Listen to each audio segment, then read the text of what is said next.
ಬೆಳಗಾವಿ ನಗರದ ರಾಮತೀರ್ಥ ನಗರದಲ್ಲಿ ಮಾಟಮಂತ್ರದ ಹಾವಳಿ ಹೆಚ್ಚಾಗಿದ್ದು, ಅಮ್ಮ ಪ್ರತಿಷ್ಠಾನದ ಅಧ್ಯಕ್ಷ ಡಾಕ್ಟರ್ ಬಾಳಾಸಾಹೇಬ್ ಉದ್ಗಟ್ಟಿ ಮಾಟಮಂತ್ರ ಮಾಡಿಸಿದವರ ವಿರುದ್ಧ ಹರಿಹಾಯ್ದರು.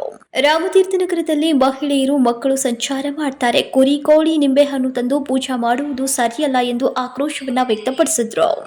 ಬೆಳಗಾವಿ ನಗರದ ಕರ್ನಾಟಕ ರಕ್ಷಣಾ ವೇದಿಕೆ ಅಧ್ಯಕ್ಷರು, ರೈಸ್ ಸಂಘದ ಅಧ್ಯಕ್ಷರು, ಅಮ್ಮ ಪ್ರತಿಷ್ಠಾನದ ಅಧ್ಯಕ್ಷರು. ನಾವು ರಾಮತೀರ್ಥ ನಗರದಲ್ಲಿ ಪ್ರತಿಯೊಂದು 3 ಮೂರಿಗೆ 5 ಮೂರಿಗೆ ಈ ಲಿಂಬಿಕಾಯಿ, ಕೋಳಿ ಕಟ್ ಮಾಡೋದ, ಮಾಂಸ ಒಗೆಯೋದ ಮಾಡಕ್ಕಾರೆ.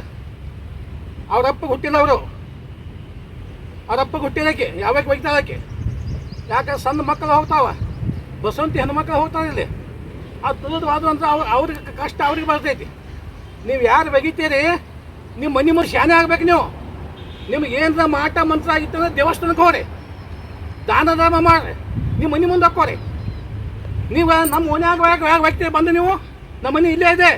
ಎಷ್ಟೋ ಮಂದಿ ವಾಕಿಂಗ್ ಬರ್ತಾರೆ, ಎಷ್ಟೋ ಮಂದಿ ಹೆಣ್ಮಕ್ಳಿಗೆ ಬಸವಂತಿ ಹೆಣ್ಮಕ್ಳು ವಾಕಿಂಗ್ ಬಂದಾಗ ಅವ್ರಿಗೆ ತ್ರಾಸ ಆಯ್ತು ಅಲ್ಲಿದೆ.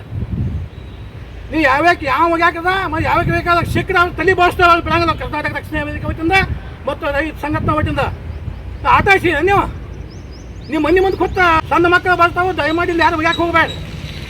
ಹೊಟ್ಟೆ ಅನ್ನ ತಿಂತಾರೆ, ಸಣ್ಣ ತಿಂತಾರೆ. ನೀವು